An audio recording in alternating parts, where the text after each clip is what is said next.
जय हिंद, नमस्कार दोस्तों, कैसे हैं आप सभी। स्वागत है आप सभी का आज इस सेशन के अंदर। मैं आपके साथ यूआर जाट लेके हाजिर हूँ आप सभी के बीच में बहुत सारी अपडेट, जिसके अंदर आपकी सीईटी की अपडेट देखने वाले हैं। सीईटी पास करने हेतु कितने नंबर जरूरी है, आप सभी ने इन चीज़ों के ऊपर बहुत सारी गौर की होगी। और इसके अंदर आपने देखा होगा कि सीईटी बहुत सारे नाम चल रहे हैं, जिसके अंदर कॉमन एलिजिबिलिटी टेस्ट, समान पात्रता परीक्षा, जो आप सभी के लिए बहुत महत्वपूर्ण हो जाती है जब आपकी इस भर्ती के अंदर बहुत सारी वैकेंसीज इंक्लूड की जाए। तो अब इसके अंदर आप सबको पता है सीईटी ग्रेजुएशन लेवल का नोटिफिकेशन आ चुका है, फॉर्म भरवाया जा रहा है, तो आप अप्लाई कर सकते हैं। 9 अगस्त से फॉर्म स्टार्ट हो चुका है। तो उम्मीद करते हैं आपको अच्छे से समझ में आ गया होगा कि सीईटी के अंदर आपको फॉर्म लगाना है और आपको अच्छे से तैयारी करना है और आपको इसके अंदर पास करना है। तो जो सीईटी पास करने का सोच रहे हैं उन सबको ये चीज़ पता है कि मुझे 40% लाना है, SC ST वालों को 35% लाना है, ये सबको पता है। लेकिन इस बीच आप सभी सोच रहे होंगे कि आपके इसमें कितने नंबर लाने वाले पास होंगे, नंबर कितने लाने पड़ेंगे। तो ये अब बहुत ज़रूरी हो जाता है आपको हर एक जानकारी देना जब हम आपके साथ जुड़े हुए हैं। आप सभी सोच रहे हैं कि इसके अंदर कैसे मेहनत की जाए, कैसे आगे बढ़ा जाए, कैसे सीईटी पास की जाए। तो आप सभी के लिए मैं हर एक चीज़ आपके साथ साझा करता हूं, तो आप चैनल ज़रूर सब्सक्राइब करिएगा। पास करने हैं तो आपको कितने नंबर लाने जरूरी है, मेन टैग लाइन ये, बाकी और चीज़ें भी बहुत बताऊंगा, ये मेन टैग लाइन है, ठीक है।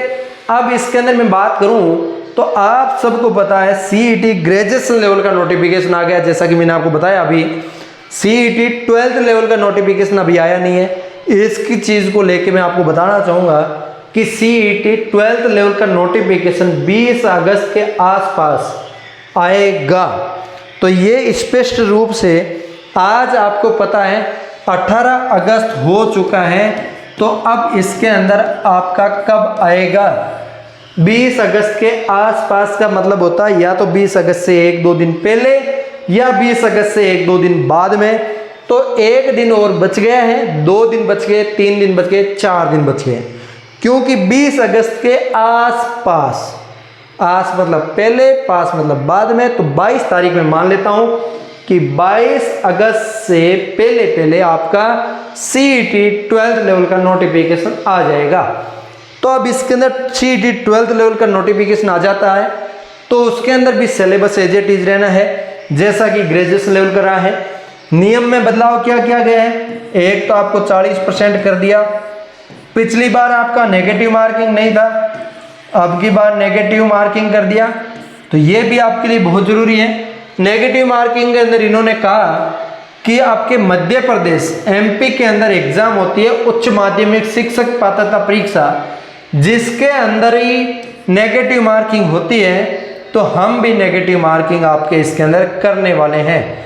तो इन्होंने इनके साथ कंपैरिजन किया है। राजस्थान के अंदर हो सकता है रीट पात्रता परीक्षा के अंदर भी नेगेटिव मार्किंग कर देवे, ऐसा लग रहा है। तो अब इसके अंदर बात करूंगा कुछ कैंडिडेट है 10%, ये जो एक ऑप्शनल है ये छोड़ो। सीईटी 12th लेवल के लिए बात हो गया। अब इसके अंदर 15 गुना नियम की जगह 40 से 35% ऊपर। और इसके अंदर मैं बता दूं कि पिछली सीईटी के अंदर 7 से 8 लाख विद्यार्थियों ने पेपर दिया है। इस सीईटी के अंदर लगभग 12 से 13 लाख विद्यार्थी पेपर देंगे। तो इसके अंदर मैं आपको बताना चाहूँगा कि आप भी सीईटी में शामिल हो रहे हैं तो सीईटी को ध्यान से ले लीजिए, तभी इसके अंदर 40% आएंगे। सीईटी में 40% नहीं आया तो 1 साल फिर से आप सीईटी की तैयारी अच्छे से करना शुरू कर दीजिए। तब आपके लिए समय बच गया है मात्र और मात्र 50 दिन का। इस 50 दिन 10th 12th लेवल की और ग्रेजुएशन लेवल दोनों की मान लीजिए, क्योंकि इसके अंदर 40 दिन के समथिंग तो इसके बचे हैं, 60 दिन के अंदर 12th लेवल के बचे हैं। दोनों के अंदर syllabus comparison only India GK का है, ज़्यादा डिफरेंट है नहीं। अब इसके अलावा जो हर एक चीज़ें मैंने आपके सामने पेश की है, तो इस टाइप से एक सिलेबस का थोड़ा सा डिटेली मैं आपको पेश कर दूं जिसके अंदर CET 12th लेवल और CET ग्रेजुएशन लेवल का जिक्र करेंगे। ये CET 2024 जिसके अंदर एक तो 12th लेवल, एक इधर मैं आपको लिख देता हूँ ग्रेजुएशन लेवल, ठीक है। अब इसके अंदर आपकी राजस्थान जीके है, इसके अंदर भी आपके राजस्थान जीके हैं। आपको तैयारी करना है वो चीज़ें बता रहा हूँ मैं आपको। इधर आपका रीजनिंग है, इधर भी आपका रीजनिंग है, इधर भी आपका बेसिक मैथ है। बेसिक मैथ आप ये मत कह देना इसके अंदर कि इसके अंदर मैथ है नहीं, वो नहीं है। मैं यहाँ पे बेसिक लगा रहा हूँ। आगे जो रीजनिंग के अंदर भी कॉमन आ जाती है, वैसे अलग पढ़ना चाहो तो अलग भी पढ़ सकते हो। इसके अलावा इसके अंदर मैं बात करूँगा कंप्यूटर की,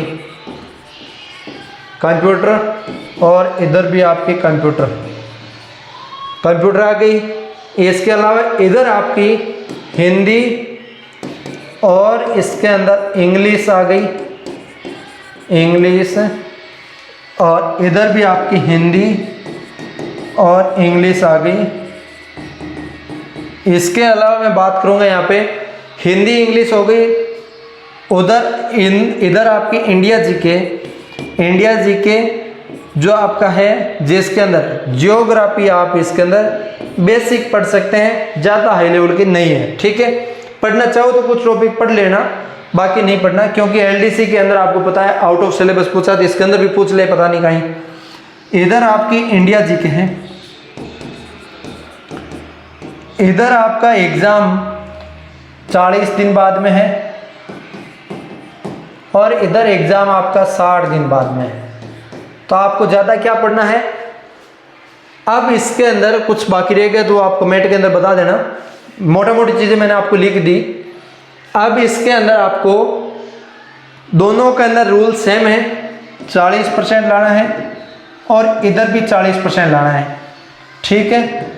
अब इसका भी और इसका भी पेपर कितना 300 मार्क्स का होता है। कितने मार्क्स का? 300 मार्क्स, 150 क्वेश्चन, ठीक है। एक क्वेश्चन 2 नंबर का, ठीक है। एक क्वेश्चन कितने का? 2 मार्क्स का। अब 300 का 40% निकालते हैं, 40 भाग 100 इंटू 300 तो 120। 120 300 में से मार्क्स लाने हैं आपको, ठीक है। 300 में से 120 मार्क्स लाने हैं। 120 मतलब आपका 120 मतलब 60 क्वेश्चन सही होने चाहिए। अब इसके अंदर मैं बात करूंगा लगभग राजस्थान जीके जो आपका है 60 से 80 मार्क्स का आता है, 60 से 80 मार्क्स का। इसके अलावा बेसिक आप कंप्यूटर और हिंदी, रीजनिंग, मैथ ये सब पढ़ते हैं इंडिया जीके को छोड़ के, तो भी आप आराम से 40% ला सकते हैं। कोई ज़्यादा बड़ी बात नहीं है। एक चीज़ आप कान खोल के ध्यान रखना, नेगेटिव मार्किंग लागू हो चुकी है आपके लिए। ये सबसे बड़ा खतरनाक है। जैसे कि विद्यार्थी जब चाहता है तो पिछली बार तो पूरा अटेंड करके आया, कुछ भी नहीं छोड़ा, तीर में तुक्का, फिर भी 40% मार्क्स आ गए। आप पिछली CET के भरोसे पेपर देने चले गए, बोल दिया कि मेरे पहले बार पढ़ाई नहीं था, फिर भी मेरे इतने मार्क्स आ गए। तो अब की बार ऐसा नहीं होगा, क्योंकि पिछली बार आ सकता था, अब की बार नहीं आएगा। अब की बार एक तो नेगेटिव मार्किंग है और दूसरी बात आउट ऑफ सिलेबस का भी ट्रेंड चल चुका है। तो ये भी चीज़ें ध्यान रखनी है आपको। तो अब इसके अंदर आपका कुछ डाउट रहा है तो मुझे कमेंट करके बता सकते हैं। सिलेबस दोनों का कंपैरिजन मैंने आपको बता दिया, तो दोनों के साथ में आप अच्छे से तैयारी करिए। दोनों को अंदर राजस्थान जीके है उसको ज़्यादा से ज़्यादा पढ़िए। हिंदी, इंग्लिश, हिंदी को ज़्यादा से ज़्यादा टारगेट करिए। इंग्लिश तो मेरे हिसाब से लगभग विद्यार्थियों की कमजोरी होती है। रीजनिंग को ज़्यादा टारगेट करिए।